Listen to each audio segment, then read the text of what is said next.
Hello, ladies and gentlemen, and welcome to the Say Report. I'm your host, Devon Decker, and joining me is my host companion, Sejohn Sarawik.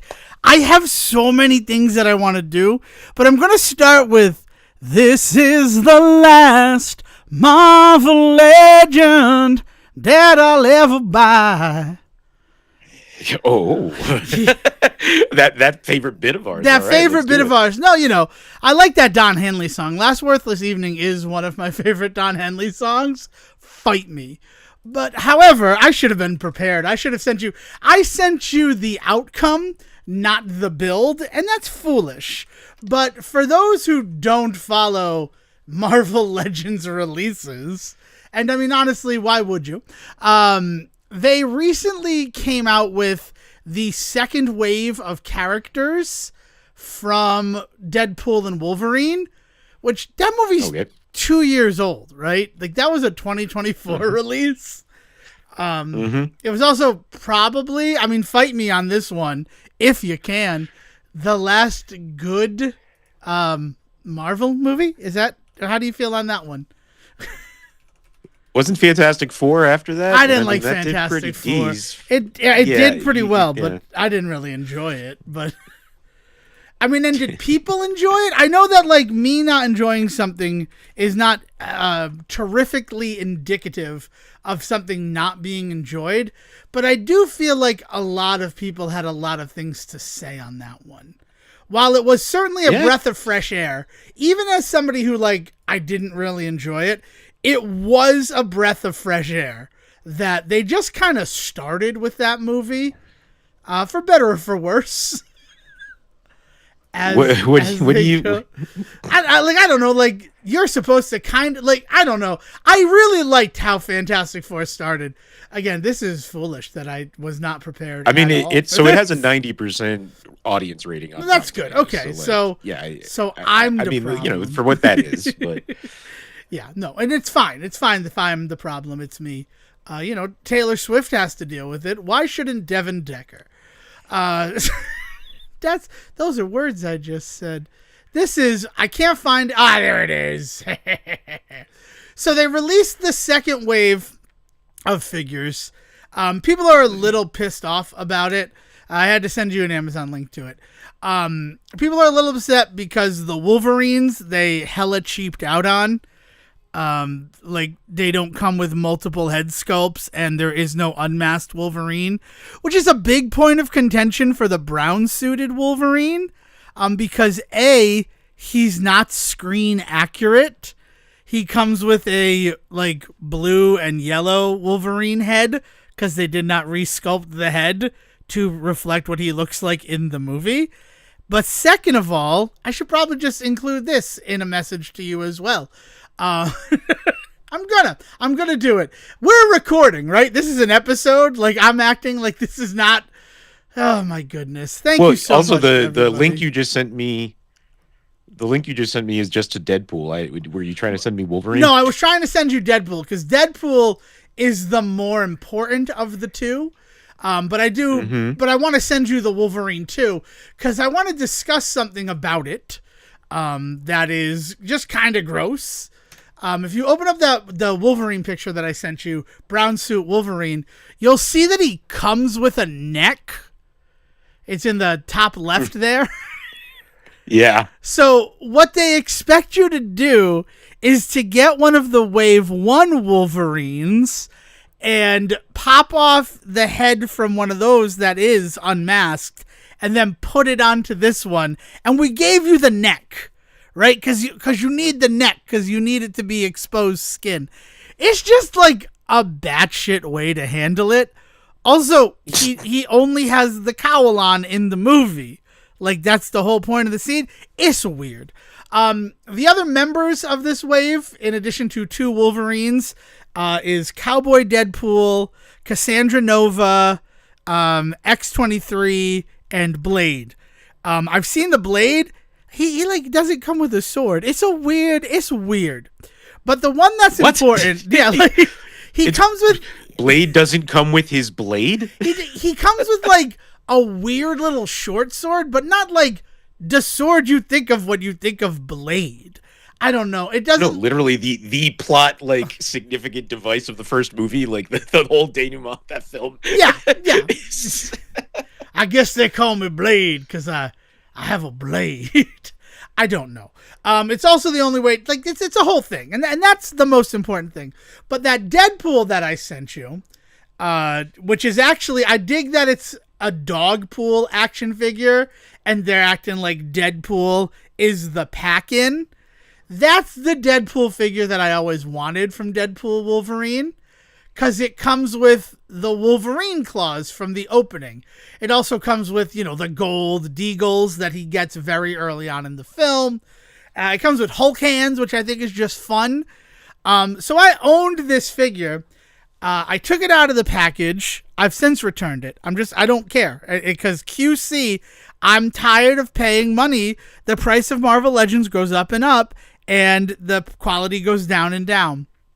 So this figure, when I purchased it, I don't know, it's not available anymore, so I can't even tell you what the price would be now.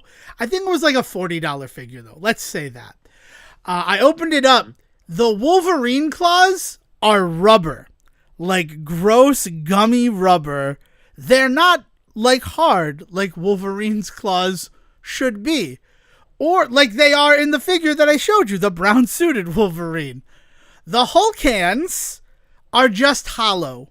They don't have a peg, so it's not like you can put them over any set of hands, but I would kind of want it to be like he's wearing, like, so it's how I would wear them, but I'd have to think, they just don't feel good. Quality-wise, this did not feel like a good figure, and I was pissed about it.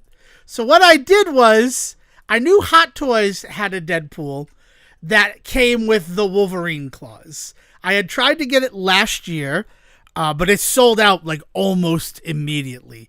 And mostly because people wanted the Wolverine claws, where Deadpool, spoilers for a 2-year-old movie, digs up Logan, who dies at the end of Logan's body, and then also spoilers for the first 5 minutes of the movie. Like, it's not even that big a spoiler.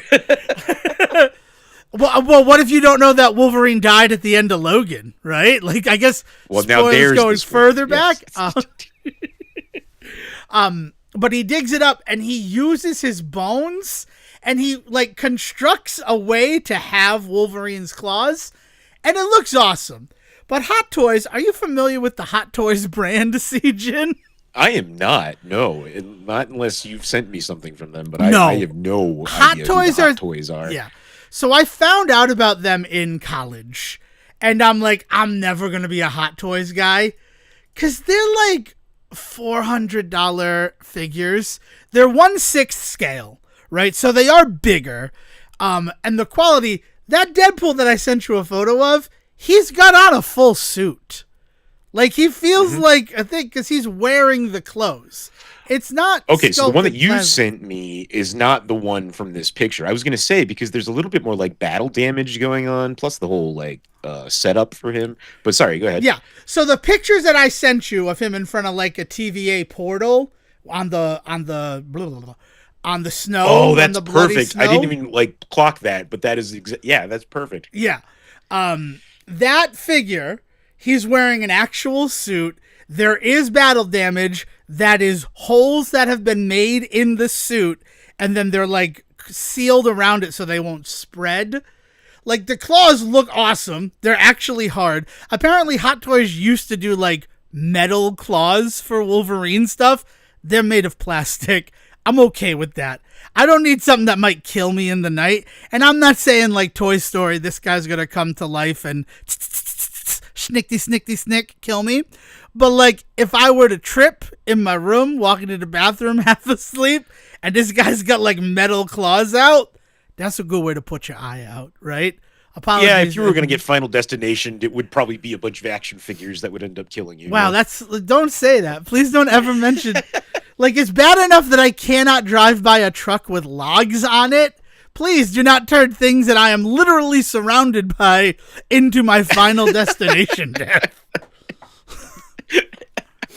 Well, no, because now you don't have the metal claws, so you're good. That's true, so I'm good. I'll be safe. But yeah, like, this figure feels like the cost, I felt it. I had to pay a little bit of a premium. Like I said, they sold out. However, of the $400 price tag that this guy was, I paid $8 more. I got a little screwed then on tax, but like overall, I don't feel like I got ripped off when the base price was only $8 more than what the base price of this figure was when it was released. And I gotta tell you, I'm not buying any more Marvel Legends. The 1-2 punch of the QC on Brown Suit Wolverine and Dogpool featuring the Deadpool we all wanted, the Deadpool that represents Deadpool 3, Deadpool Wolverine. Right. Like, they're garbage. They're just garbage. And the prices went up again. Well, I will say this. I've seen, like, Blade in stores, and they are back down to the $25 price point, not the higher $27 or $30 price point that I see most Marvel Legends at. So I think they know that the quality is not there, but does that really make it better?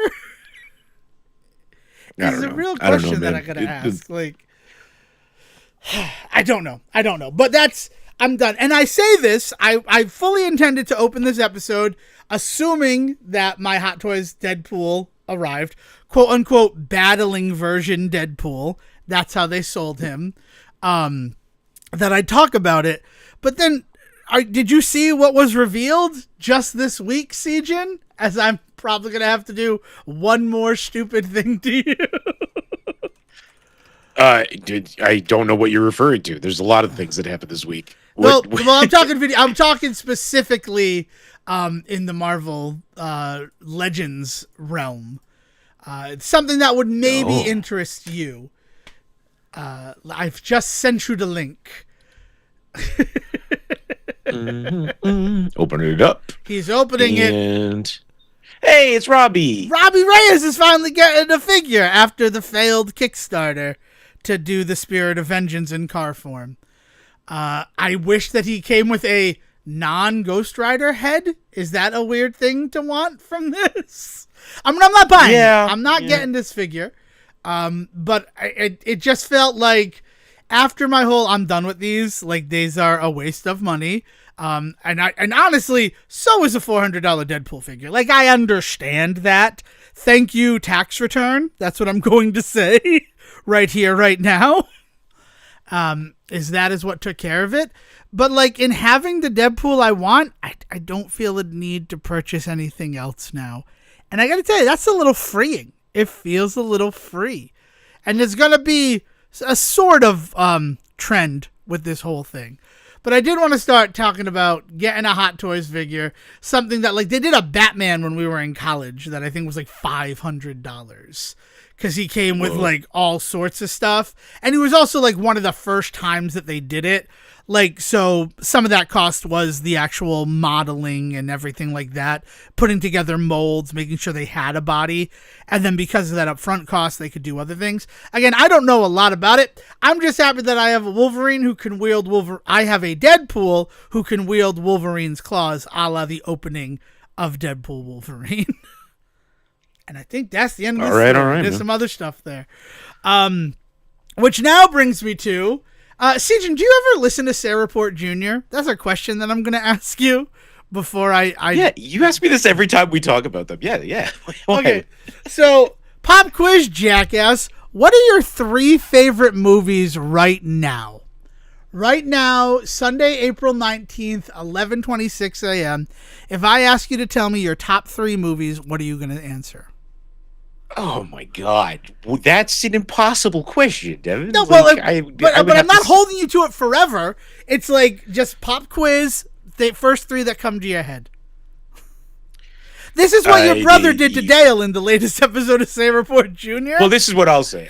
I will say the first 3 movies that come to my mind. Number 1 being Beer Fest, that I literally was in the middle of watching before we started watching. Yup, that's fair. Let's see. I have been thinking nonstop about Super Mario Galaxy, so I'll give that a spot. Nice, look at that. And then if I'm just gonna like dive deep and pull out one, I don't know why, but the next movie I thought of was Lucky Number 11. So there you go. He doesn't know why, but let me tell you, everybody, I know exactly why. Sejohn loves Lucky Number 11.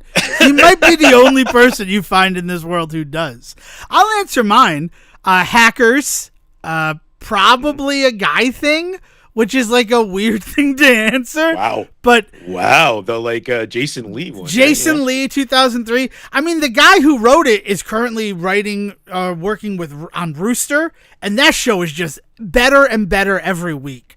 The thing that I knew was going to happen the second they introduced it as a plot thread happened this last episode, and that's how it ended, and I just cannot wait to see the aftermath. So yeah, Guy Thing is one of those movies that definitely stuck with me. I could watch that at any given time. And then I'm going to say Puddle Cruiser to stick on this whole broken lizard thing that we got going. Because Dale, for one of her 3 favorite movies in their recording, said The Slammin' Salmon, which is a great transition. Have you seen Slammin' Salmon, Sejohn? I have actually never. It is the one broken lizard film I have never seen. You've seen Puddle Cruiser? It was a straight.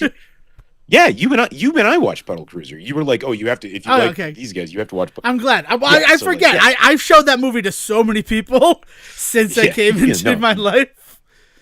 Yeah. Yeah. No, we watched Puddle Cruiser together. That's a great one too. But I mean, honestly, out of all of the Broken Lizard films, you can't go wrong with Super Troopers. And I just saw that they've completed work on Super Troopers 3 already. Yeah, which is I'm excited.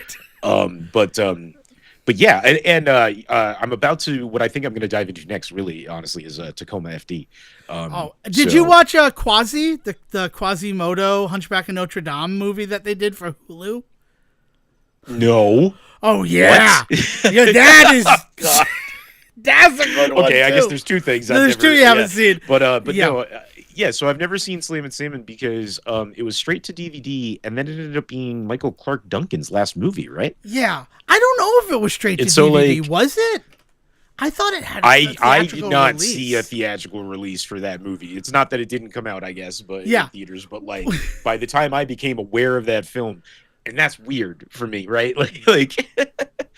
Oh yeah, you don't need to tell me. It is one of those. December 11th, 2009. I do want to see December. I said December. I just want to make sure. Yeah, it had a theatrical release. It did have one. I didn't see it until much later. I will admit that as well. And yeah, it is Michael Clark Duncan's. It's his last thing, and it's so crazy because they're them, right? Broken Lizards is Broken Lizards, but like this feels weirdly like their most mainstream film because they have like Colby Smulders in it, like 3 years after How I Met Your Mother made her a household name. April Bowlby is in it after everything that's been happening in like 2.5 Men. Will Forte, like Carla Gallo, Will Forte is in Beer Fest. He is in Beer Fest. Will Forte is actually an old grab. Right. You know, like that's the thing is like Will Forte. The 3 Germans are all played by pretty relatively known guys, and they get what's his nuts to play the villain from Das Boot, which is then he gets to make the joke about I had a bad experience in a U-boat. Right. Yeah, it's wonderful. I mean, like, you say in Beer Fest, I totally get it. Like I mean, Brian Cox being in Super Troopers is like that's no slouch. I mean, these guys have they pull. But, I mean, part of it is because they do some really amazing behind the scenes work. If you ever look at some of their like producing and directing and writing credits, like they're all over the fucking map, and it's pretty cool. I don't know. I guess you're right. But where I think about like Brian Cox in Super Troopers, like that's fun, but that's not like of the time, if that makes sense. Like they definitely get people in their movies, but it's like with Beer Fest, all those people are like Nat Faxon and things like that. It's like right before most of them are about to go off. It really is like they work with these guys and then, oh my God, look at what happens to all of them. Colby Smulders being in Slammin' Salmon really does feel like, oh, we need to get the lady that's big right now that everybody will recognize. Well, and notably the Canadian lady. Yeah. Right? Like I think that's also an important part of their whole oeuvre is that, you know, being a Canadian comedy sketch group. Are they a Canadian group? I would have always thought that they were from Canada. Well, you know what? Let's look. Maybe they're just northern. Maybe they're just northern U.S. Maybe they're just like the most Canadian Americans there are. You know? Yeah, like they're right on the thing. Colgate University is where they were formed. So in Hamilton, New York. Okay. But so, But I think a puddle cruiser, and that feels like very rural up there. I mean, Super Troopers, they're right at the Canada line. That's like sort of the whole storyline. That's the of whole it. point. Yeah. Yeah. That's why they're a great place to get trafficked through of drugs, not women. Well, I guess there are some women too. But yeah, so I was just curious if I threw you the curveball that your brother threw at Dale, if you'd be able to answer. I like your answers. I Beer Fest, I know you were just watching it, but I like that me and Dale both had a Broken Lizard film. Yeah. Yeah. I've just been thinking about, like I've been wanting to watch Guy Thing again because it's just great background noise while you're doing something. I've wanted to watch Puddle Cruiser because that was... It and Hackers became my Friday movies that I would like jump between once I finished the year of Hackers. And goddamn, I just think about Hackers all the time. Like those are my tree right there. So it's good stuff. It is real good stuff. Thank you for indulging me for this and for the Deadpool part. Sejohn, do you have your homework assignment? Which one is that? You've given me a couple. Oh, did I give you a couple? I know I gave you at least one. Which was the Dirty Mountain Dew. I feel like it's the mukbang moment of the episode. Yes, I've got it right here. Well, and you say that like you say you gave me a homework assignment. On Tuesday, which is when my local Kroger, which is technically called Smith's out here, but it is the Kroger brand. Yeah. When they restock the shelves, and being the homemaker that I am these days, I make sure that I go on right when they're doing that sort of stuff, because it's a fucking zoo out here fighting the Mormon moms for any of the food and stuff like that. So like I went out and saw them literally pulling off of their pallets boxes and boxes and boxes of Dirty Mountain Dew. And the funny part was, I wasn't even looking at it as like, oh, I want to try this. I was looking at it because I was actually like critiquing the fucking design of the whole shtick, because they did something really, this is such a deep design nerdy bullshit thing to talk about, but it got me. And I can't stop thinking about it. They made this really weird decision with the Mountain Dew, Dirty Mountain Dew. The normal flavor, I will say, I don't like without the heteronormative meth flavor, is the lighter color. So the zero sugar one, they like hide the word zero sugar, and like right up in the like top of the logo to the top right, which is like never where anybody looks. That's where like page numbers and shit used to go, right? Like and shit like that. Like nobody really pays attention to that. And then on top of that, they made that the darker like format. And so like if you're looking at it, you think, oh well, the dark one full, I'm gonna grab that one. That's what I want. The light one is if somebody wants diet, because it's lighter. It's lighter. Literally, like that is the marketing like psychology behind that. And they just completely threw that out the fucking window with this one. So I was just standing there like confused at first, and then I was suddenly just like, well, now I just have to buy it, right? Like I'm looking at it enough. And so then there was this part of me that was just like, fuck, were they that good? Was there somebody that thinking that deep? No, there's no way there was somebody thinking that deeply about this. So I'm not really a zero sugar guy, but I will say like Pepsi Max, which was their zero sugar variety, and Coke Zero, they also went with black as the color as well. So there is some precedent in it. Trend. Where like zero sugar, it's black is going to be the base color there. But you're not wrong, because like Coke to Diet Coke, it's a silver can. Mountain Dew to Diet Mountain Dew, it's a silver can. Like, I understand the purchasing language that you're speaking on. Have you tried your Dirty Mountain Dew yet, or is this going to be your first time? Nope. Okay. This is going to be my first time. Okay, so it's been sitting in my fridge since Wednesday. Oh yeah, the end of that story. You texted me and you were like, hey, could I bug you to get a bottle of Dirty Mountain Dew before recording tomorrow? And I was like, brother, it's already there. I got it. Don't worry. It felt good. It felt good to be like, good. I'm glad that we did this. Because I'd been looking for it all week. And yesterday went a little off the rails. I'm going to admit that. But I'm going to save it for when I tell that story. But on the way home, I had to stop for gas. And we went to a Cumberland Farms that looked like it was the past. Not the Cumberland Farms where Will and I literally traveled back in time the last time he was in America. Or at least the last time we saw each other in America. He may have come back like 3-4 times that I'm unaware of. but it was an old style Cumberland Farms.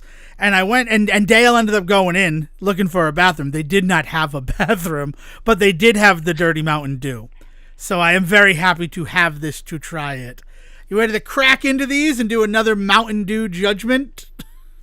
Yeah, we have to figure out where it falls, right? Yeah, let's do it. Oh, I'm excited. Okay, there we go. Mine is officially opened. Wow, it smells. Ooh, it smells like cream. Like I'm proud of that. It smells like cream and Mountain Dew. I will say that. Okay. Let's take that sip. Thumbs up.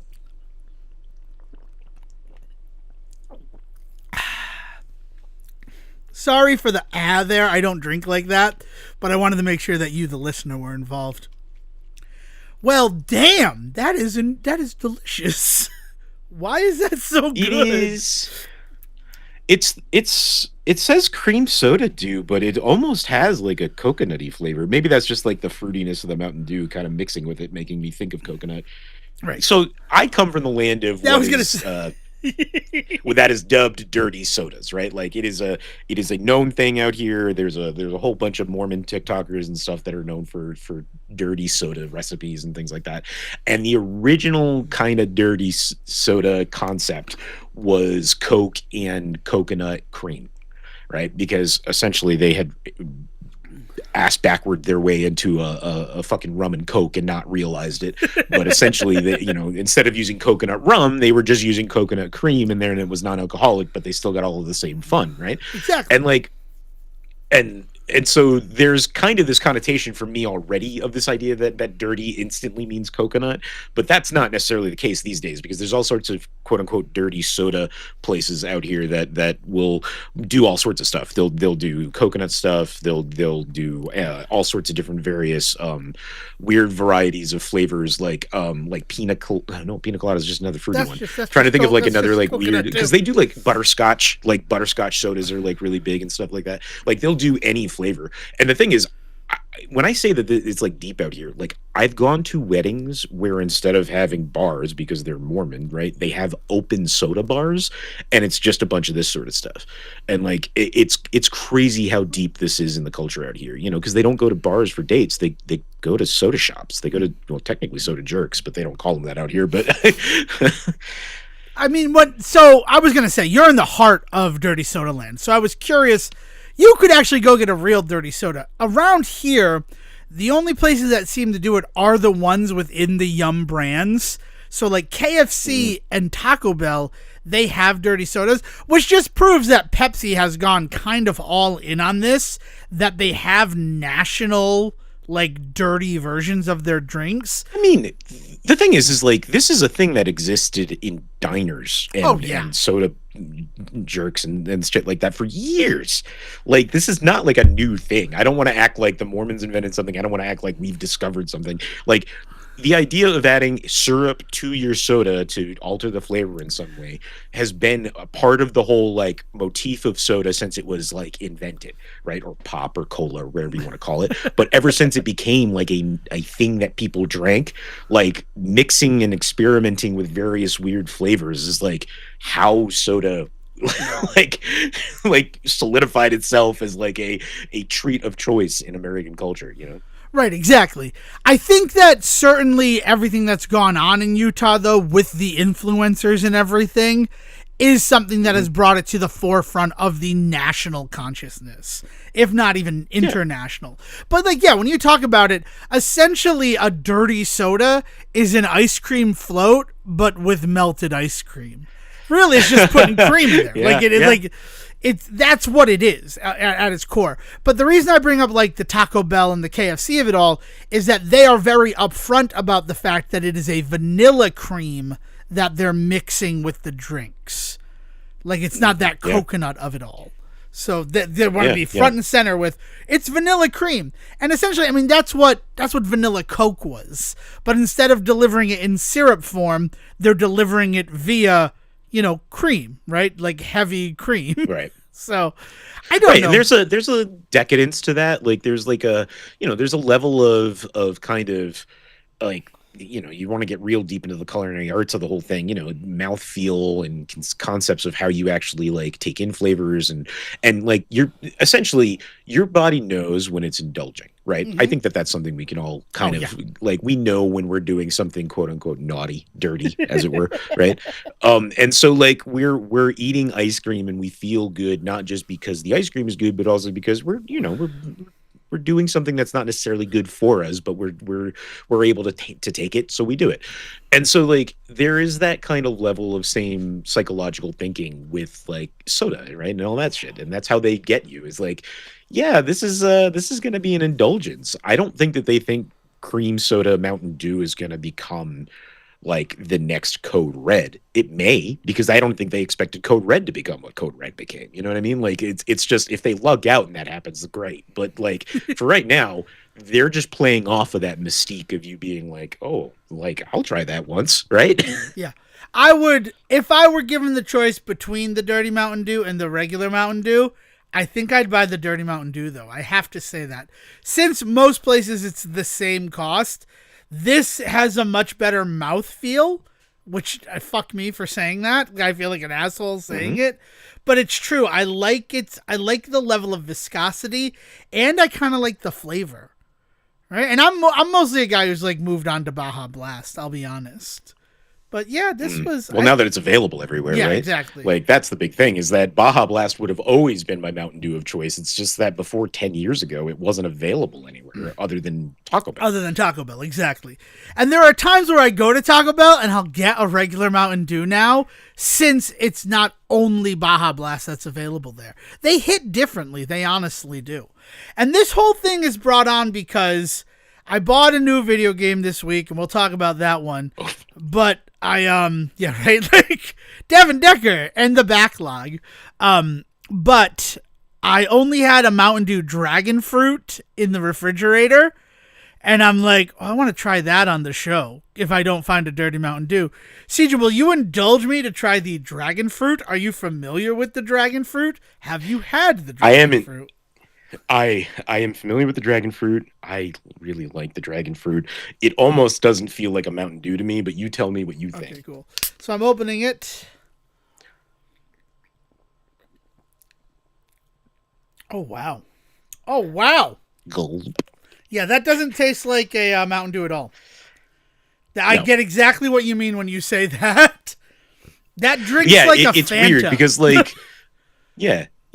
The Dirty Mountain Dew, you were like, oh yeah, this is Mountain Dew, but then there's some type of cream, probably some powdered cream that they added to this to like make it, but there's something about the Dragon Fruit Mountain Dew stuff that it's like a whole different soda, and like I'm down for that. Yeah.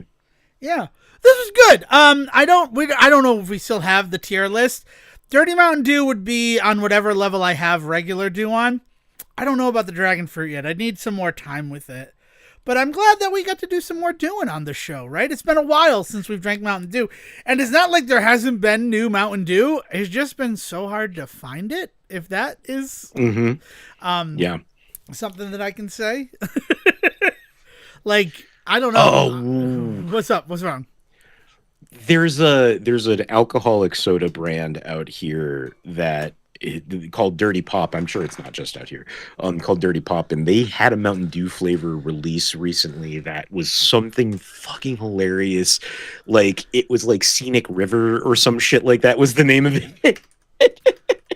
Oh, fuck, I wish I could remember the name of it. It was so good.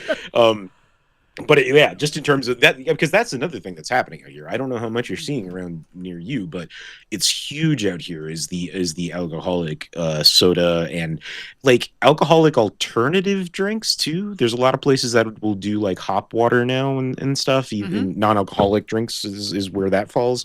So there's just like there's this Wild West mentality out here right now with people trying all these various different things to see what sticks, and It's been interesting being a consumer in that kind of market. I miss being in Ohio when we were in a literal test market for like the craziest shit, but we don't really get a lot of that sort of stuff out here. But instead what we get is a lot of people that have like, yeah, my family's been doing this for 60 years and we just thought we'd open a shop to see if everybody else liked it too. And I would say 90% of the time it doesn't last. There was like a vegan Mexican place that I adored, but yeah, it didn't go much further than a couple of years. That kind of shit. Yeah. I don't know. We don't really have that around here. We seem to get things last in New England, mostly because of how set we are in our ways. We like to think that we're progressive, but not about a lot of things when it comes to like food. Like we like our gravy on Sundays. It's Prince Spaghetti Day every Tuesday. So I used to tell people that New England is a very meat and potatoes kind of living when it comes to food and all that sort of stuff. Yeah.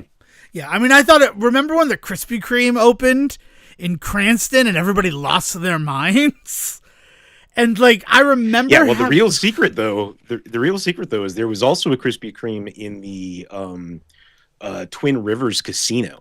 So everybody lost their minds about the one in Cranston, which meant that the one in the Twin Rivers Casino was basically like empty for a few months. And that's where my dad used to bring me and Zach to get Krispy Kreme.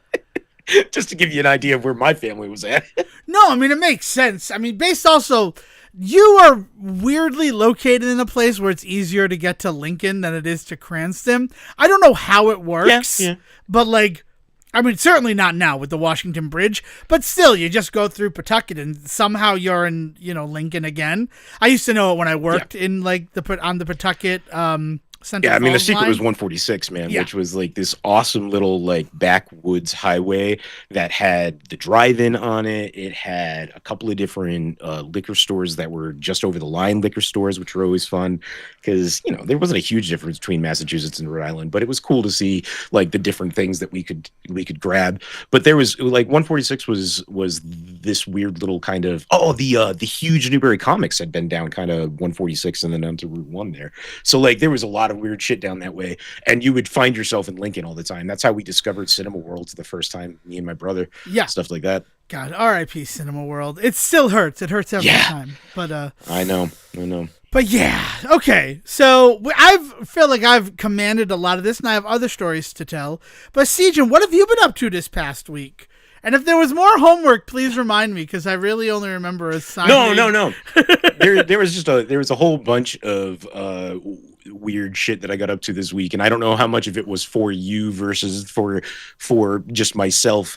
But the let's start with what I was doing this morning, where I was playing. I've got to make sure I say this right. I decided to dive into Sutte Hakkun, I think is how you say it. Okay. Sutte Hakkun is a Famicom game that is available currently on the NES Virtual Console on Switch, and it is a puzzle. It's like a puzzle platformer, I think is the best way to put it. It's really interesting because I was playing it the whole time, and all I was thinking was, man, why did this never take off? Why is there no English translation of this? Why is this why am I only finding this game now? Because to give you kind of a really quick overview of what it is, you play as this little glass hummingbird. I'm just going to call it a hummingbird. I don't know if that's what you're supposed to be, but you're a little glass hummingbird and you're empty. But you can do things like you can pick things up with your snout and you can fill yourself up. Now, that works in two ways. You can pick up physical things like blocks and things like that. And so you pick up blocks and then you can place blocks and then you can use the blocks to get around. But the other thing that you can pick up is, for lack of a better word, paint. And so you pick up paint, and then if you paint those blocks, they behave differently. Red paint makes them go up and down. Blue paint makes them go left and right. I have not discovered what yellow paint does just yet because I'm still in the early stages. Mm-hmm. So using the fact that you can pick up these blocks, using the fact that you can pick up this paint, you have to make your way around and pick up what they refer to as rainbow shards. And it's the overall story, I have no clue what's going on. Half of the game is in Japanese still, at least on the NES version. From what I understand, there's a fan translation out there, but obviously that's not the one that they got up there now. Do you mean NES or SNES? Sorry, I'm just making sure. I'm pretty sure. Sure. Well, so it was for the Famicom technically. So Okay, I okay. think So they put that's those in I'm the just making sure, like that because I'm trying to find it, and like how yeah, is I it think it would be in spelled? the Or NES emulator because okay, yeah. Um because I watched Sutte is the first word. Sutte Hanku SUTTE. or Okay. Hakun. But there is this but there's just this like real satisfaction of like figuring the puzzles out and like not to get like super hyperbolic, but it felt kind of like the first time I was playing Portal on my own. Like I felt good. I feel smart, like figuring stuff out. It's really simple, but I think that that's just by the nature of just the time period. I mean, that we were basically as a society toddlers when it came to video game making, and we were just kind of playing with shapes and colors, right? And that's kind of what this game is like. It's got a lot of depth to it, more than I would expect for a game that is just so focused on basically shapes and colors, Mm-hmm. and like you can figure out like, oh, if a block is empty, you can jump through it, but if there's a color in it, you can't necessarily. There's like all sorts of weird little rules, and the game being half in Japanese is also a little bit of a fun thing for me. Like, I'm not gonna lie, there is something about the idea that I don't know what it's saying to me half the time. I had to like, it took me conservatively 5 to 10 minutes to figure out how to even get into a level to play it, right? And this is something that I've just kind of been challenging myself with, is like i'm paying I'm paying for Switch, right? And I have this Switch and I have access to all this stuff, and I'm complaining about all the stuff that may or may not be on it. I haven't really given a totally fair shake to everything that I do have that's on it. That goes for games that I've straight up bought, like cartridge games that I bought. Like, I've never finished Mario and Luigi Brothership or Princess Peach Showtime, two games that, like, in at least what I feel right now, I was enjoying myself playing. It's just that other stuff came out and it shit shifted. But then on top of that, also all of these streaming games that we've got. So like, I've been challenging myself to try more and more and more of them, and I have found a ton of little puzzle games that I've really enjoyed. I found a lot of games that I don't know how to fucking play. I have no idea what some of them are asking of me. But this was the one that I jumped into this morning, and like I got super like into it. Like, I played for about an hour and a half while I was sitting here watching Beer Fest. I was I was playing Sutte Hakkun, so it was pretty cool. So I do think it's a Super Famicom game. Everything I found, I can't Oh, find okay. an NES version of it. And I actually, one of the guys that one of the streamers that I watch on Twitch, every Friday he does a pile where you can like, for, the not subscriber points, viewer points. Like, I don't know how much you know about the Twitch ecosystem, but when you like watch people, you gain points that are free. They have no monetary value. They're different from like bits, which do represent actual real world money. And Right. for like 5,000 viewer points, you can add a game to the pile. You can add one every day of the week. And if your game's not picked, you get all your points back, which is very cool. But if your game is picked, then the streamer plays it. And he actually played Sutte Hakkun a couple of weeks ago. So like I'm like I feel like I know this, and then as soon as you mention that you're made of glass and you fill up blocks to make them do different things, I'm like, oh, I watched that game, but I thought it was a SNES game, and it is a Super Nintendo game. Sorry to do that whole thing. I'm glad that you're enjoying it so much. It's something that looked really, really cool. I also know that sometimes a game being in Japanese can be a barrier to entry for you. So that makes me really happy too, that you're not letting that stop you. No, I mean that's what I mean by, it's kind of the whole point right now is to not let something like that get in the way, because there's so many resources that are available. And like, it's coming from a place of desperation, to be entirely honest. I'm looking for something to fall into right now. I'm just not getting like I'm hooked on certain games like Dice a Million and stuff like that, but there's not much emotional value to those games, I guess. There's a bunch of dopamine hits, but like, I don't care about the story of Ratcoin or whatever, you know? Yeah, I don't know. Like, does Raccoon have a story? I don't know. That's what I'm saying. Like, is like that's exactly it. Is like, I don't think these games really, that's not where they're focused, and that's fine. That's not where their focus is. And so I'm not going to like say that they're bad games for not having stories, but I am looking for something that I can really kind of sink my teeth into. Some RPG, some puzzle game, something that really gets me. And so I didn't want to, deny all of this stuff. Like there's a lot of things available to us that I just haven't tried. Well, I respect that you're doing it. I'm happy that you found something that you enjoy. I will say Raccoon, I did get to round 15 on Thursday night. I did not beat it because the score, I'm just like, this is ridiculous. I don't know how I'm supposed to do it. I do know that the screen, there's like the gaming screen, that seems to be pretty much necessary in order to move forward in the game. Because that is just the fastest way to build your multiplier up in every single round. But it resets at the end of every round, which is the problem. And it's if they fall off the left, the right, or the middle, and every coin that falls adds 0.1 to your score value. So you're pushing off a lot of coins. But then on 15, it was the middle. And like the middle's the hardest place to get coins to fall. I don't know why I said it like that. Like, yeah, at least on that machine, because it's got the big gap in the middle, right? Like, yeah, exactly. So I have not completed it yet. I did finish right before recording, like an hour before we started recording. I finished Little Nemo and the Guardians of Slumberland. It's fine. I ended up liking the twist at the end, that the whole reason that Little Nemo's having these issues is he's not so little anymore. He's an adult. And he's the forgotten dreamer because he's forgotten how to dream now that the real world has ground him down. And it's up to his inner child to like reawaken and remind him what dreams are made of. That's amazing. And I can't believe that that's like a hidden twist. Yeah. Yeah. Like it was kind of, I don't know. And I ended up doing a bunch of stuff that I needed in order to beat the game, like on my own, just through exploration. Because it came down to like, you need to find this character. And I'm like, I already found that character. What the heck is going on here? So yeah. So it was fun.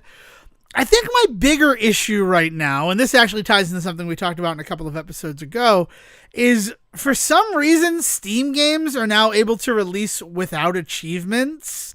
I guess because, like, I don't know if they were ever a big part there, but like Ratcheteer, which you've played Ratcheteer, it has no achievements. And it's like, I kind of dug that because it meant that I could just enjoy it. But in like a Metroidvania, the thing that gets me to go and collect everything is knowing that I'm going to get that little dopamine rush when I'm told I collected all of it. So like, well, and there's also something like you don't really know to go looking for it if there's not something kind of mapping out that there's at least an X somewhere for you to discover, right? Right. And I did find out, I always give you crap for visiting the fortune tellers and Link to the Past, but that's because I know Link to the Past. I don't really know the Little Nemo game. It's a new game. So with some of my extra money, now that I've bought everything I need to buy in the game, I started buying the special tips from, Silas is his name. Professor Power is his title. Because they're like little arcade machines that are throughout the game. And if you give them 50 candy, it gives you a special tip. And that's how I found out about the fact that you have an animal called Panda Tuxpin, and that's what I need to bring to. There are all of these little altars that I could not interact with, and it's because you need to get Panda Tuxpin. But he doesn't like give you like challenges. It's just lore dumps, and like I guess that's fine. But I wish that I had found him earlier in the game. Because now they're like, if you want to have the best stream possible, you should interact with every single one of these little pedestals. And I'm not real interested in running around and finding them all. Now, that game, they specifically say achievements are coming. And I understand it. Because that was a Kickstarter before the pandemic. And then, like, they had trailers in 2023 coming soon and stuff like that.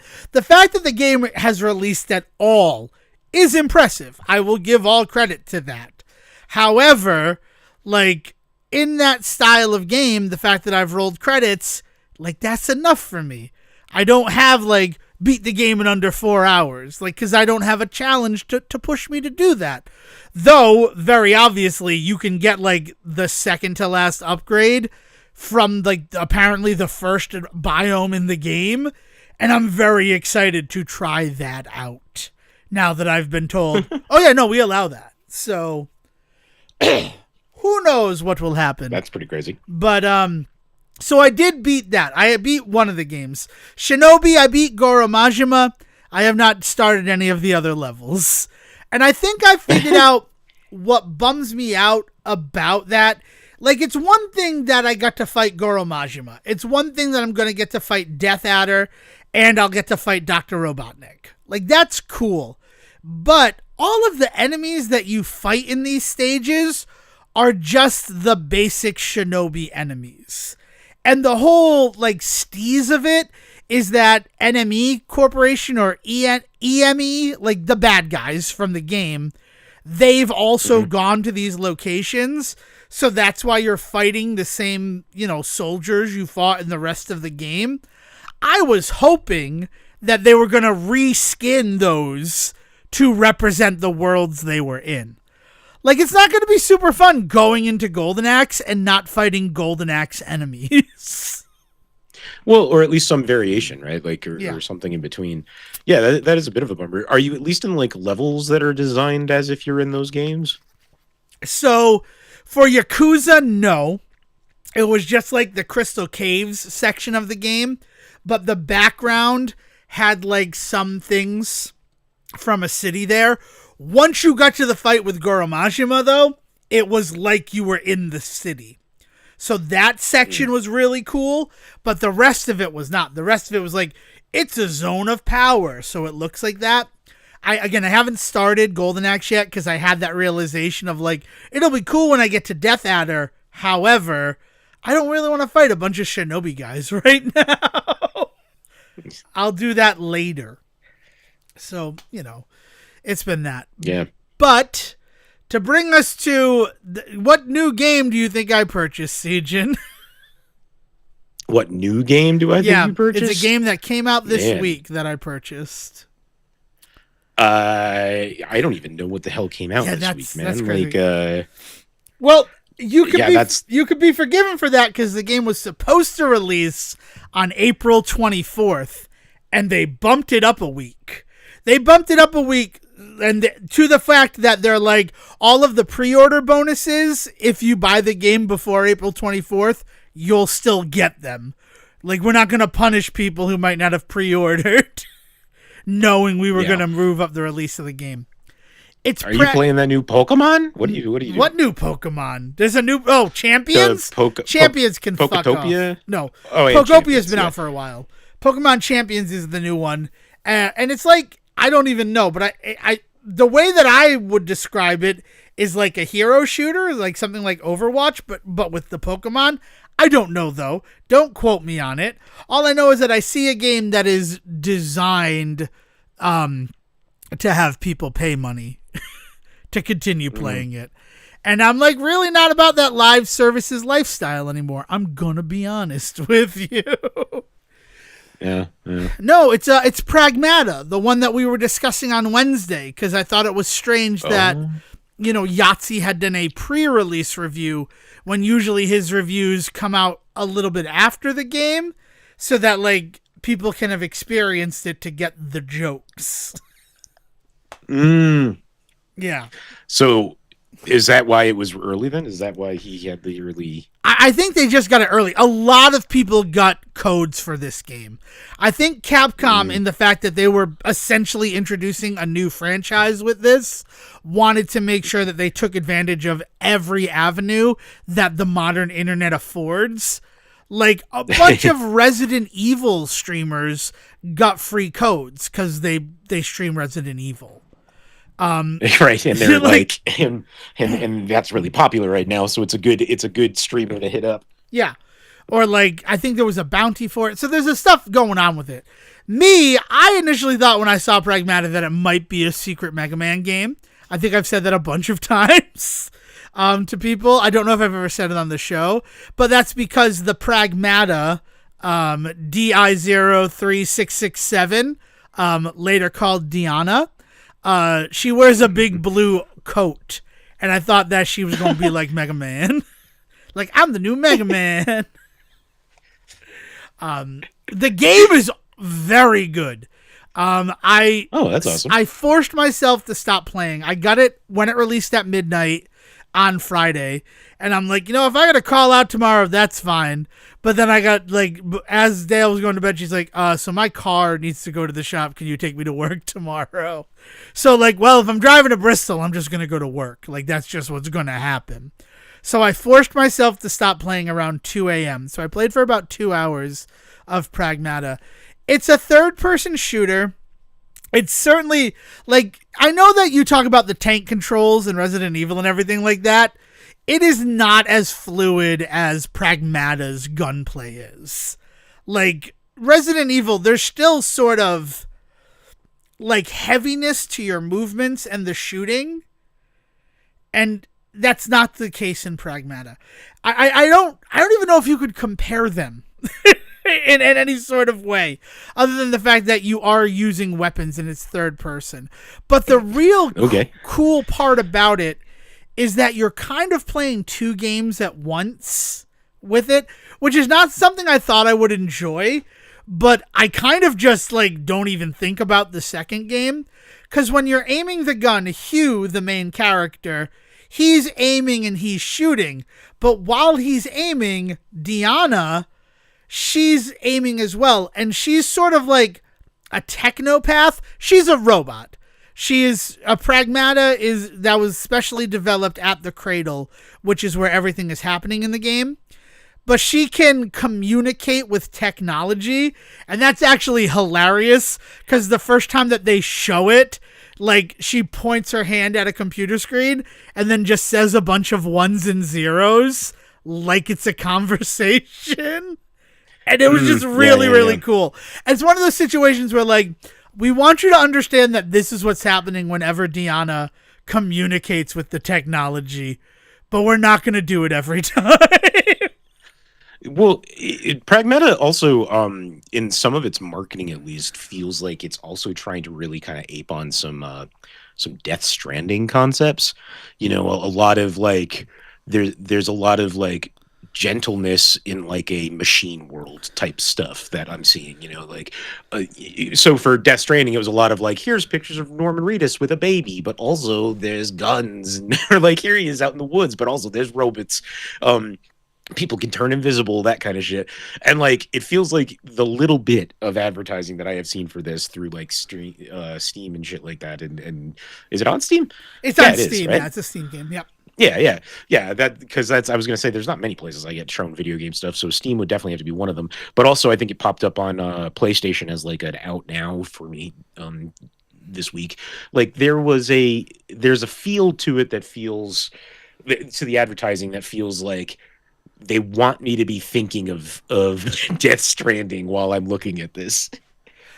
There was a moment where I'm like, is this what Death Stranding is? And I'm like, no, everybody who tells me about Death Stranding, that game's terrible. I'm enjoying the crap out of Pragmata. I really, really enjoy it. And it does not feel like it's not cozy. You're sent to the moon to, like, repair an issue on the space station. And then the freaking AI goes crazy because you're outsiders, and it freaking murders the 3 other members of your crew. Like, that's the start of the game.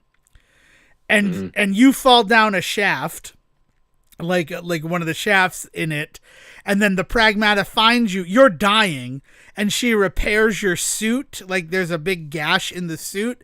And then by repairing the suit, because also the game is all about Luna filament, which is sort of like if Gundanium was printable fibers a la 3D printers. So what they're able to do in space is literally print anything using the Luna filament. That's what the whole thing is. So, like, the space station that you're just a guy who was sent to repair, they're printing like a giant spaceship when you get there. Like, it's such a crazy thing. And the place where I let off is that they have 3D printed a city within the base. And it's like supposed to be New York City-esque, but I don't think they used it. But it's like when you first get into the city, it's like you're on Times Square with all sorts of like advertisements and everything. Like, it's kind of cool. Like, I found a half-printed taxi, and I'm like, why would they be printing taxis up here? And then, like, oh, that's because the people who are up here, they're definitely taking advantage of the fact that their bosses are down on Earth. It's very the American Revolution. Like, pre the American Revolution. On the moon. I mean, and it's hard to also then not think about games like BioShock and that level, you know, like this idea of they are removed from our society, but they have some connection to it. So it's like they're trying to do their own version of it. And that kind of twisted vision stuff is always fun to play in. Like, it's a really good sandbox to play in. Yeah. But I can't remember the last time that I've played like a new Capcom like third person shooter like this. It's built in RE Engine. It's beautiful. And one of the other reasons why, like, I was on the fence about getting it, but then I'm like, oh, but remember when you played Devil May Cry 5 a month after the Resident Evil 2 remake, and that game, you fell in love with it? Let's see if that happens again with Pragmata. And I'm there. I haven't even told you the best part of it. So yeah, so as Hugh, you're aiming your gun, but then Deanna sticks her hand out, and it brings up a grid. And while you're aiming and firing with the shoulder buttons, the face buttons, they move within the grid, they move up, down, left, or right, depending on which one. So triangle is up, circle is right, X is down, and square is left.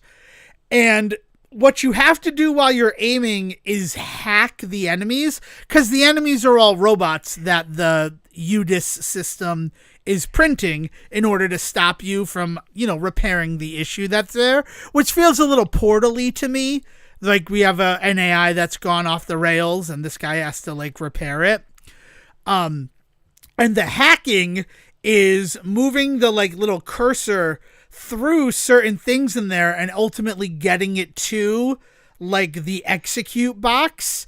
And then if you do that, it can do damage to the enemies, or it can, like, open them up to expose circuitry so you can do more damage. So you're constantly trying to shoot and, like, stay alive as Hugh, but you want to be hacking all of the enemies that you're fighting so that it's easier to fight them. And it's just such a cool combination of, like, doing different things at the same time.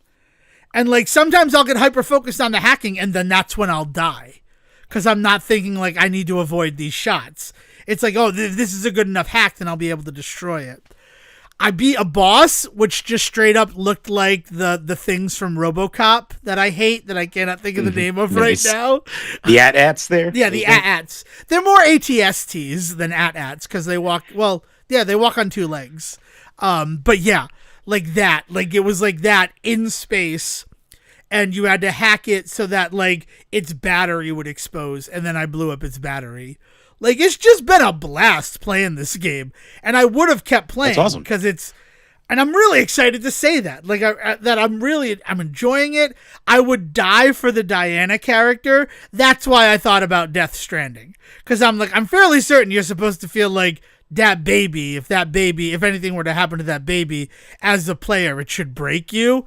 I love Deanna so much. And she's a robot.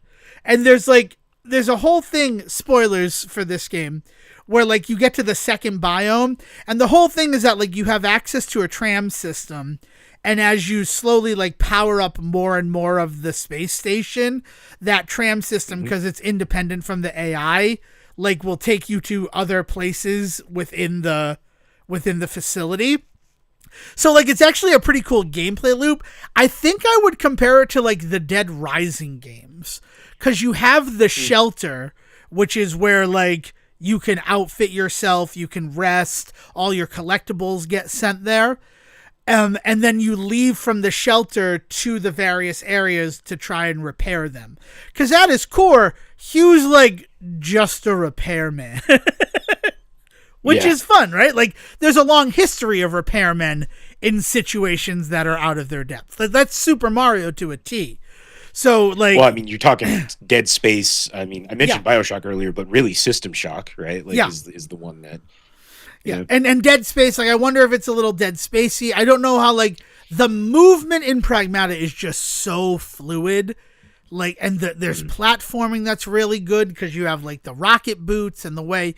I love how, like, the upgrades work because, like, I was at all the upgrades, but then when I beat the boss, I, like, was able to upgrade my shelter, which then gave me a whole slew of other new upgrades. Like, your pistol is great, but you find, like, shotguns that are shotguns, but they just do damage like a shotgun. Like, the closer you are to someone, the more damage that they do. There are net guns and little grenade launchers. Like, you're kitted out in this game. It's been a blast. I've really enjoyed it. But then when you get to that second biome, Deanna sees a cat, and it's not a real cat. It's like a holographic cat, and she follows it, and she almost ends up falling off a catwalk into, like, an abyss. And Hugh catches her, and he's like, you need to be careful. And she's like, why? If I get broken, you fix me. And he's like, no. You need to consider, like, survival as a thing. Because the cradle is not working right now. The ways that you got fixed in the past don't exist. So there's, like, this real crazy thing about mortality for a machine. Because the thing that made her is not working anymore. It's kind of like that episode where Bender's backup chip is broken and he has to deal with his, like, mortality. I'm one of the best episodes of New Futurama. I absolutely love that episode. But yeah, so Pragmata, I mean, I don't know if you're going to rush out and do it. Like, I did a lot of justifications. I'm like, well, we'll talk about it on the show. Well, I really liked Resident Evil 9 and Capcom's been killing it. So let's try the next one. I don't know if I want to do the Onimusha game that's coming out. It's supposed to be coming out later this year, right? Do we have a date on that yet? Do you know? This is a real question. It's ONI, right? Onimusha, yeah, Onimusha. Way of the Sword? Yeah, Way of the Sword. Is it Way of the Sword? Yeah, that is the one. Does it have a release date yet? That's the question know. That I. It just says release 2026 is all I'm seeing for it. All right, let's see if Steam has anything. Yeah, just released 2026. Like, I don't know if you ever played the Onimusha games. The best one is the third one because literally one of the characters is just Leon the Professional. I mean, I say that. It's Jean Renault who's playing the character, but it feels that way. So in this game that's been all, like, sword play, you have a guy who's, like, gunplay, and it really, like, you talk about how Requiem did a good job juggling between the Leon and the grace of it all. Onimusha 3, it was cool to go from, like, being able to shoot stuff to being able to have to be more methodical with how you attacked things. And those are also weirdly, like, survival games, like survival horror, but what if you were a samurai? I don't know if I'd like say that Pragmata feels that way just yet, but it is really cool that, like, to be isolated in, like, in a city, like a bright light sort of city, but what you're fighting instead of zombies is, like, bots that all have a hive mind. It's really kind of cool.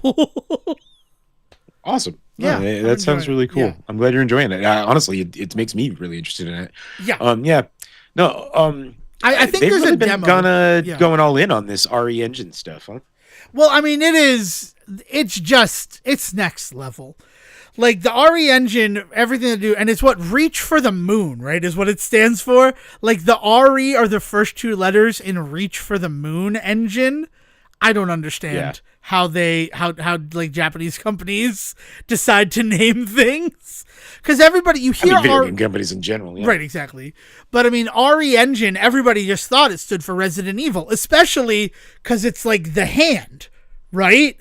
But that hand is reaching for the moon, and I mean, they just are able to do such things. The fact that this is the same engine that like Resident Evil has been built in for the last it started with 7, right? 7 was the first one that was in the RE engine. 7 would be the first one. Mm-hmm. So for almost 10 years, they've been using it for like different games, and you can make a game that feels as different. Like Devil May Cry 5 does not feel like the Resident Evil games, and Pragmata doesn't feel like them. Even though, remember Street Fighter was in it too, right? Like it's all sort of about the visuals and it's just so beautiful, and I didn't know. Like I still think playing RE9, I was still thinking, man, this RE engine is gorgeous, but they can't get fucking hair right. He's not wrong. It's getting better, but like the beard on Leon a couple of times in RE9 when they do some close-ups on the face, there's a couple of moments where if you pay too close attention to the beard, it does not look as good as the rest of that game. Yeah. And there's also that weird moment when Emily dies, I think, right? Where she melts into goo. No, it's not Emily. It's the girl, the other one. When she dies and melts into goo, and it straight up looks like it's like textures from like the fucking PS2 era. No, I mean, hair is definitely the thing that I always notice. It's like in trying to make it look like individual strands, the strands don't come together properly. Mm-hmm. Exactly. Yeah. I mean, other than that, like those are very minor things, and again, like you have to actually kind of be looking to see that sort of stuff, right? Because I'm sure plenty of people played RE9 and never once like did an in-depth look into Leon's bared hair. But like, I don't know, that was just kind of the things that I find myself paying attention to, especially because I am so impressed by everything else that the RE engine can do. The Reach engine, Reach for the Moon engine, Reach whatever you want to call it. But yeah, so Pragmata definitely recommend it. And it's one I wasn't necessarily sure I was going to try playing, and I don't know, maybe the story is going to take like a huge nosedive, but as of right now, if anyone comes for Diana, I'd smack them down in real life. Like that, like I care so much about what is essentially a robot in this little game, because she looks like a little girl, and she's just so excited about stuff. I found a globe, and like I'll be able to reconstruct one of these for you when we get back to the shelter. And then watching her like play with the globe and ask questions about Earth is just so cool. Excellent, man. I don't know. That's really cool. Yeah. So that's that. Did you get a chance to watch Roommates? No. What is that, by the way? Okay, so let's save Roommates, because I'll talk about how my yesterday got a little derailed, and then we'll end on Roommates, because we'll probably end up talking about it at some point. And I'd like to tell you what it is, without that. But I wound up in New Jersey yesterday. That's my story. And I've been thinking about going to Jersey for a while, because there was a toy convention. First of all, God, this is all about toys again, so I apologize that this has been a pretty toy-heavy episode of the Say Report. I do promise that, like, I'm weaning off of almost everything. Like, these are kind of the last purchases, and, like, I'm not buying any more Marvel Legends. I think I have all the Ninja Turtle stuff, because it kind of looks like NECA's going to lose the license now that Mattel owns the Master Ninja Turtle license. It really does feel like they're closing the borders. And like NECA's working to get the final helicopters out before all the borders are closed. That's a mix of metaphors, but I think everybody got it. So Four Horsemen is a studio. They did the He-Man figures like 10 or so years ago. They started doing like really nice version of He-Man stuff. They were expensive. They were impossible to get. I think it was back when Mattel had MattyCollector.com, which was $50 to be a member of in order to be able to buy stuff from them at like inflated collector prices. Yeah, you paid money on top of money on top of money, and they really were gutting people. Yeah. That was a pre-COVID thing, wasn't it? Yeah, that was like 2010 that started. and maybe even earlier, maybe when we were still in school, college together. But yeah, so like that was the thing that they did, and that's where the Four Horsemen kind of made their name. And then when they stopped working with Mattel, they're like, oh, we can just do this stuff on our own. So they have a couple of lines of figures. The two that I've collected things in are Mythic Legions and Cosmic Legions. And it's just like basic sort of figures, like, but the customizability is just insane. Like, you can buy a dwarf and they themselves sell like unpainted heads. So you could totally go like the Warhammer thing and paint up a dwarf head to make your dwarf. Or like if you get like 3 different characters, all their stuff is interchangeable. So you can kind of do it. You can make your own stuff with it. It's a very interesting, it's expensive though, because it's not something for like mass market. It's more of a hobby collector sort of thing. So last year, what the Four Horsemen did was any of the shows that they had a presence at, they brought along a touring figure that was like a basic barbarian style figure. Male barbarian, harkening back to like their first in 2010 when they started doing stuff on their own. They did a Kickstarter and it was a build your own barbarian sort of set. So you could choose like, you know, like this is the body, but this is the armor you could put on him. These are the soft good clothing that you can put on him. Like really cool stuff like that. And so for their anniversary, actually I think it was 2015. That actually tracks because of the whole He-Man thing. So for the 10-year anniversary of their successful Kickstarter in 2015, they did him as the touring figure. And now for 2026, they've done a female version of that like made a bit of a stink on the internet. I don't know if it got to you at all with the things that you do, but so I sent you. I do. I don't know. Like I don't know how it comes there. Let me see if I can. I think it's Legendary Warrior. Yeah, here we go. So this figure, I sent you the version of the one that I customized. But it's only available at, like, toy conventions. So there was this toy convention in New Jersey, literally called ToyCon New Jersey. And I was toying with going to this just to get this figure. And then they also had a ToyCon New Jersey exclusive that, like, really good looking, a Highlands Warrior, like Scottish, and he had the face paint and everything, like straight out of Braveheart. By the time I got there, he was already sold out, and that was after they had changed the limit from 3 figures per person to 2 figures per person. And I ended up getting there around 1 o'clock, because it was not my plan when I woke up yesterday to drive to a toy convention in New Jersey. It was one of these things that I kind of left up to fate. Like, I had plans with Claude and Reagan for yesterday, and I'm like, I don't really want to cancel like existing plans with friends, but they ended up having to cancel because something came up for them. So like that was strike one. That Hot Toys Deadpool was supposed to be here like during the week. When it didn't arrive by like Saturday, I'm like, well, that's like strike 2. I should do it. And the third thing was like, I convinced Dale to do it. We went out to breakfast and I'm like, do you want to go to this thing? And she's like, I'm a little nervous, but I got to push myself out of my comfort zone.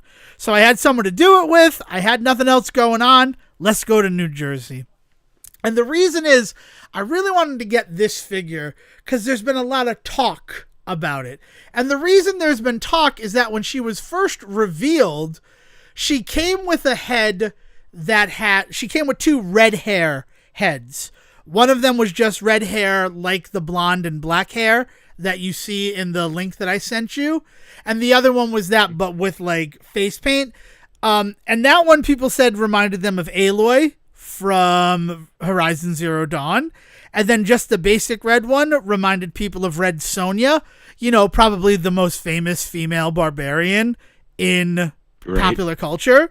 And it actually got to a point where I think they must have been threatened with legal action because they ended up at the last minute having to remove both of the red-haired head sculpts from these figures. And I mean, that's after they've already prepared them. Like the figure that I ended up buying, the clamshell of it all has 2 spaces for 2 additional heads. And they've talked about, like, after we were told we couldn't continue with this design, we had to open up all of the packed figures and remove the heads. So those heads exist and they're probably going to come out there. But, like, also, credit where credit's due, this was going to be a $55 figure. They dropped the price to $40 because they understood that you're not getting the value that was there when it came with 5 unique heads that, like, could be used with this figure or could be used with any of your other female figures in our line of stuff. But I really wanted this figure, and, like, I had to go to a show where she'd be available, and that was ToyCon New Jersey. And it's been a while. Honestly, the last time I took a road trip was taking you down to the Philadelphia airport, my friend. And I needed it. Been a minute. Yeah, it was almost six months, right? So it was fun to go for a nice drive with Dale. We played some road trip games, listened to good music. And honestly, we weren't at the convention that long. We kind of, like, walked in, got what we wanted, and left. And, you know, $10 it was like going to a flea market, but knowing that that flea market would have something that you want. I mean, it was cool to see all the people out there. Like, conventions have sort of recovered from everything that happened with COVID, is a thing that I'm going to say. Please don't come for me. It's just a fact. Like, I don't know. I've like looked at them and seen, and they're back to, like, a crazy level. So I don't know. But I was not expecting to drive to New Jersey yesterday. And then, lo and behold, I was in New Jersey, Siege. And I sent you the photo of her. I mean, what do you think of that little thing right there? She got a little pauldron and a helmet. Yeah. No, I mean, it's really cool. Like, I'm looking at a lot of their figures, but her specifically is just kind of gorgeous, and I like the customizations that you've done. The helmet is pretty fucking rad, that sort of stuff. Yeah, I wish it had a face. These guys clearly make some. Yeah. Yeah, no, sorry. These guys make some really good, like, heavy, like, heavily detailed is what I was gonna say. Like, there's just little. There's care put into so many little pieces of it that are really nice. Yeah. Also, when you get these figures, there's, like, other things available to come along with them, like T-shirts and shit. Yeah, like that. Like they're very celebratory of their figures. I dig that. Yeah, they like what they're doing, and that's the thing, because that's, like, I got to interact with these people. Like, they've just been a company, but, like, going to their booth and buying from them directly, they seem so, like, happy to actually be at a convention. I don't know if you've ever been to a convention and interacted with somebody who does not feel like they want to be there, but that sucks. That just sucks if you're like, I'm excited to be here, and they're not. And I get it, it's work for them, but you want to hope that you're having fun. And they did seem to be having fun, which was cool. I really enjoyed it. And got to see some stuff. It was cool. It was cool to do it. But you know what? Now I'm thinking about something. I got to check just a little something here when I talk about what we're talking about right here. So that Deadpool that I did not enjoy, right? I just got to look at view the invoice. Thank you. Yeah, each of those figures were $40. Like that Deadpool that, like, came with really gummy Wolverine claws and stuff. $40 was how much that female figure was. And with the amount of paint in there, the quality of everything, she comes with a soft, good cape. Like, why would I spend money on Marvel Legends anymore? Like, straight up, they're just not worth it. It's not worth it for, like, no accessories, no alternate hands, right? I'm expected to buy 2 figures so that I can make Wolverine look like he looked in the movie. No, I'm done. I'm freaking done with it. And I'm declaring it on the show, because generally if I declare something on the show, I am able to stop it, right? I never got the platinum for Devil May Cry 5, and I said I wasn't going to do that on the show. It ties into Capcom, you see, children. But also, if I declare it on the show, then people in my life who listen to the show, they will give me shit. And I want to thank every single listener who's ever given me shit for going against one of my declarations while on the show. Thank you eternally. I mean it. This is not sarcasm. All right. So I guess final topic, and then we can move on from here. I am dragging a little bit today. I don't know if you know this, but I drove to New Jersey yesterday on a whim. So yeah, man. Yeah. So last thing I want to talk about is Roommates, and it doesn't surprise me that you don't know what Roommates is, because it just kind of happened. And also we don't do an Adam Sandler podcast anymore that has wrapped. But technically, Adam Sandler's not in it. It's just the latest Happy Gilmore Netflix film. And Happy Madison, you mean? Yeah, Happy Madison. Did I call it Happy Gilmore? I did. Yeah, Happy Madison. Hold on 1 secundo while I want to bring it up, because I want to make sure that I give credit where credit's due. Yeah. So it's Sadie Sandler. She's starring in the film. Oh. And Chloe East, is it? And they play two college roommates. And it's weird because it starts with two college roommates not getting along, and then they have to go sit with the dean of students, and then the dean of students tells a story about these two characters, Devon and Celeste. Sadie Sandler is playing Devon.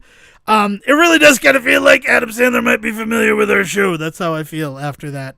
Just like someone showed it to us, and then I don't know. He didn't write it. Like, it was written by Jimmy Fowley and Sierra O'Sullivan. But yeah, his daughter played a character named Devon with the O and everything.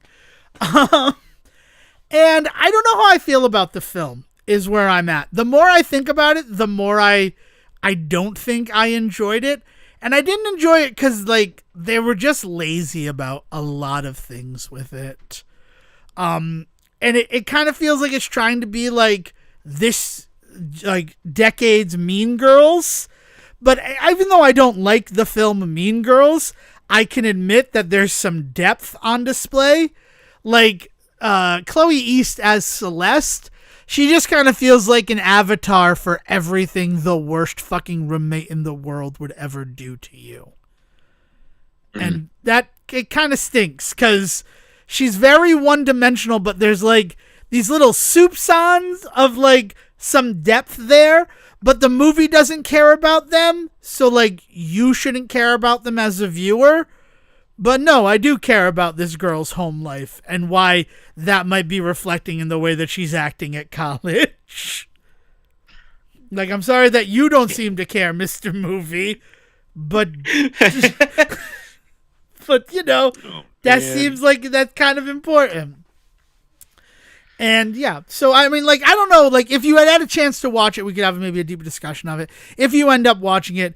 But it is the latest Happy Gilmore. It's nice. Happy Madison. What the fuck is wrong with me? Probably because I have a Happy Gilmore pop figure on my desk that I keep looking at. Let's blame that.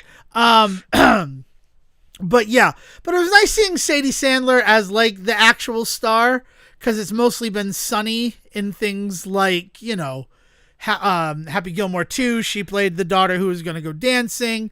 And then, like, You're So Not Invited to My Bat Mitzvah. It's like, she's in it, like, Sadie Sandler's in it, but she's just like the older sibling. She doesn't have like much to do. Like, she also has stuff to do in Happy Gilmore 2, but for this one where she's like, she's the lead character, it was interesting. It was interesting to see that. Because I had always thought that she was less interested in being in this type of stuff. Like, it seemed like Sunny was the one. So, I don't know. I guess maybe they're both going to be doing it. Yeah, I mean, I'll be curious to see how long they stick with this sort of stuff, because, like, I mean, it seems like an obvious career path for anybody related to Sandler, with the ways in which he treats, like, projects and family and all that sort of stuff. You know, it is it's a definite available pipeline, you know, like, I don't know. There's that part of me that wants to point to all the Nepo baby conversations that come on these days, but I've got a real problem with those kinds of conversations for a lot of reasons, not least of which, like, yes, people that are in a position to not worry about their financial outcomes, so they take up the arts as a profession, are the ones that we see in the arts. Like, yep. Like, unfortunately, like, yeah, there's a handful of people that came from hard times and they were able to make it in the arts, and those are great stories. But 90% of the people that work in the arts are there because they had families, because they had friends, because they had what's the word I'm looking for? Safety nets in place, you know, to take the chance to try the arts and finally succeed. You know, like that's just kind of how it is. I mean, not because we undervalue art. Not to be like, it's weird. We undervalue art, but like actors are some of the highest paid people in the world. Like, it's such a weird thing because we definitely do undervalue art. You're not wrong there. But like, yeah, the fact that like I can't, like, I need a real job. That's one of the reasons why I do less things in the arts, right? That's why the Say Report's my creative outlet. I don't want to be like, and I'm not complaining about that. It's a thing that I notice is like these people who were able to do it, like they'd casually talk about how they have like $1 million in savings. And it's like, well, that's cool for you. Right? Like, no wonder you get to do this stuff. No wonder you'll work for free and for the passion of it. I like to eat and sleep in a heated home. Like, these are the things that I care about. So, I know, but like, this is like, but I think that turning the blame on people that have taken advantage of the shit of the safety nets again that they had, that's aiming at the wrong person. You know what I mean? Like they're not the problem in this situation. There should be more ample opportunity for people that don't have that kind of upbringing to take these same risks if they so choose. You know, like it's one of those things where I think that the Nepo baby conversation becomes a little too victim blamey for my liking. Like, you know, people say shit about people that got jobs in movies as if they wouldn't give their own kid a position, or as if they wouldn't give their own, you know, family member like a shot, you know, and then we celebrate it when these people are like, nope, I don't give my kids anything. was it Shaq talking about it? He's just like, Shaq, he's like, I'm not leaving anything to my family. And everybody was just like, that's a weird thing. Like, you've brought them up in this world. And it's like, yeah, but also you have to consider by now that a lot of them already have their own business business ventures. I guess they could be adventures. I don't know. Maybe one of Shaq's kids is out there trying to find the golden idol. I don't know. We don't get to go on adventures because we don't have that. No, I'm only kidding. That's interesting that you look at it as the safety net as the thing of Nepo babies. Because what I've always looked at is it's just so, there are so many people who are trying to get a foot in the door. And so, like, and it's difficult to even get a foot in the door. And what I look at as Nepo babies is like, they're literally born in the room. So, like, if there's some mystical door that you're trying to just get a foot in and to get that opportunity, like, that's what it is for me. Is that, like, they're born in that room already. Like, I don't even think about the safety net of the money of it, which I guess that means I'm not, like, and there's nothing against you. Well, because because what I'm talking about is the conversation that envelops not just like actors' kids, but also like, you know, these multi-million-dollar. Look at Armie Hammer, right? Yeah. Like, and how he comes from a background in an industry that isn't acting, but like he basically doesn't have to worry about anything for his entire life. And so yes, he had the ability to get into doing acting for a while, and he's in such a great financial position in life that like accusations of fucking cannibalism aren't even like the end of it for him. He's still getting work. Yeah, exactly. Is he still getting work? Is that true? I believe he has a new project that just came out. Let's look. Armie Hammer, of course, from the Arm and Hammer family, right? I kid.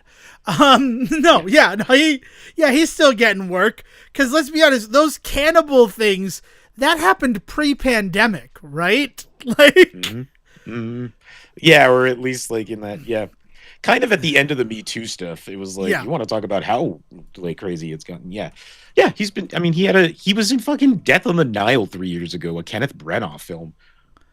They were accused in 2021. So then after 2021, he did Death on the Nile. I mean, Death on the Nile, though, everybody kind of looked at that movie as a who's who of people who were not loved the most in the public eye at the time. Like that was the thing about that movie. But then even if we're going to move past that, He was Cannibal Ken, Jesus, in a typical Squeeze music video, and then Frontier Crucible, and then he has 3 more projects that are upcoming. So, yeah, he's still working. Good for him. I mean, I like him as an actor. And honestly, I don't know how I feel about... Did he ever eat anybody? Like, that's a weird question that I just asked. No, I believe that it was a little bit more like unsolicited advances that involved that kind of talk. That was, unsolicited advances in general can be upsetting and can definitely give people trauma and all that sort of stuff. To add to that, the taboo nature, it just becomes a little bit more troubling is all.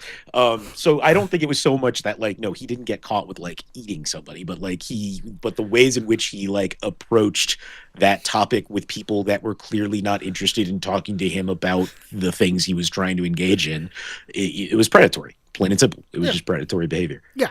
Right, wasn't it stuff like, I want to remove your rib and then fry it up and then slather it with some sweet baby rays and just go to town on your rib, lady? Look, there is an entire section of kink that has to do with things like vor and all that sort of shit. So like to talk about to sit here and kink shame, I don't want to do that. But, like, I'm not trying to kink shame. It was unsolicited, I think, was the big exactly. I'm not trying to kink shame when I say it, but like it was also like that type of stuff. They were definitely unsolicited advances, but it was stuff with like, I want to eat your rib, right? Like, wasn't that one of them?